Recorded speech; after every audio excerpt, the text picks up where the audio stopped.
Yes, saudara, kita jumpa lagi dalam program Minutes of Change. Menuju perubahan menjadi pribadi yang berkenan kepada Bapa dan layak menjadi mempelai Kristus di akhir zaman. Hari ini saya mau berbicara tentang godaan. Saudara, ide yang berasal dari Tuhan namanya inspirasi. Sedangkan ide yang dari iblis namanya godaan.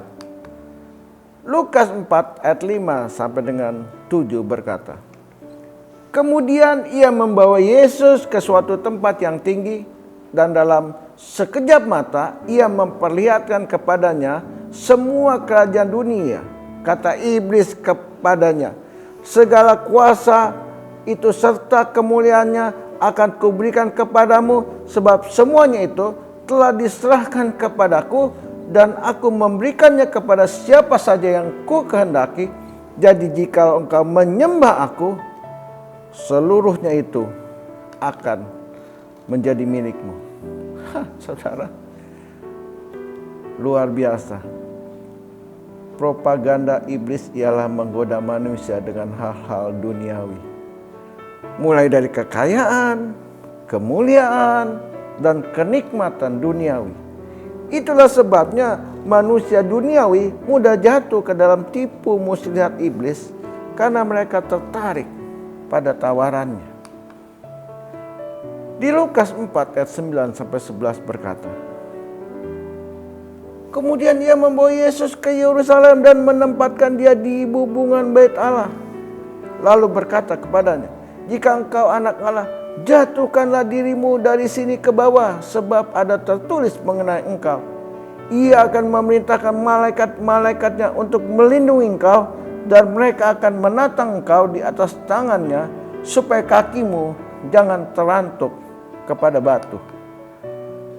Saudara, entah bagaimana manusia yang suka pamer mudah sekali terjebak dalam perangkap iblis. Jadi saudara berhati-hatilah, apalagi dalam pelayanan. Ketika mulai dipakai Tuhan, kita mendoakan orang sakit sembuh, kita memimpin puji-pujian penuh dengan urapan, dan kita mulai dipuji-puji banyak orang. Aduh saudara, itu sangat berbahaya.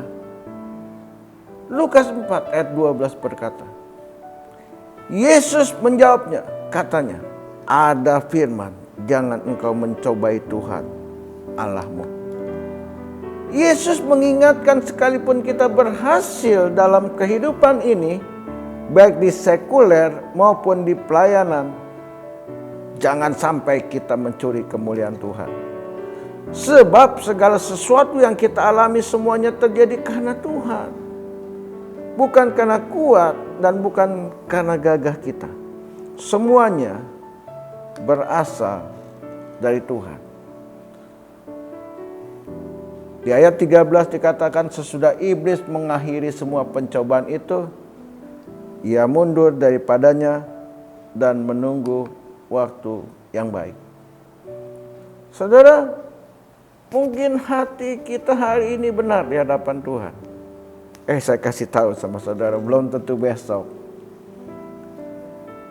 Jadi waspadalah, karena iblis selalu menunggu celah dalam segala kelemahan kita.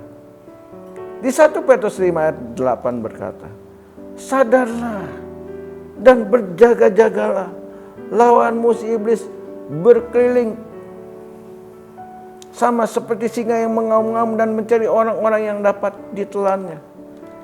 Iblis bisa memakai segala cara untuk menjatuhkan manusia. Mulai dari penderitaan sampai pada kemuliaan, dari tekanan, kesulitan, dan masalah, sampai pada kemuliaan kenikmatan, juga daya tarik dunia. Itu sebabnya berjaga-jagalah. 1 Petrus 5 ayat 9 berkata, lawanlah dia dengan iman yang teguh, sebab kamu tahu bahwa semua saudaramu di seluruh dunia menanggung penderitaan yang sama. Waspadalah setiap saat. Jangan pernah menjauh dari Tuhan. Beribadahlah dan berdoalah senantiasa. Isi iman kita dengan firman Tuhan agar kita bisa mengenal tipu muslihat iblis. Di 1 Petrus 5 ayat 10 berkata, dan Allah sumber segala kasih karunia yang telah memanggil kamu dalam Kristus kepada kemuliaan yang kekal akan melengkapi, meneguhkan, menguatkan dan mengokohkan kamu sehingga kamu menderita seketika lamanya. Mendekatlah kepada Allah, sebab dalam kemuliaannya kita semua akan dikuatkan, diteguhkan, bahkan dikokohkan dari segala penderitaan dan pergumulan, sehingga kita mampu untuk melewati semuanya ini.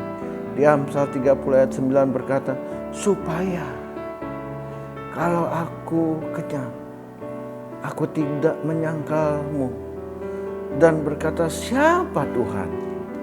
Atau kalau aku miskin, aku mencuri dan mencemarkan nama Allahku. Saudara, kita harus bersyukur kepada Tuhan. Kita katakan, Tuhan terima kasih. Apapun kondisinya saat ini, kami tetap bersyukur kepadamu. Karena hidup yang kami jalani adalah karena kemurahan daripada Engkau. Terima kasih Tuhan. Di dalam nama Yesus. Haleluya. Amin.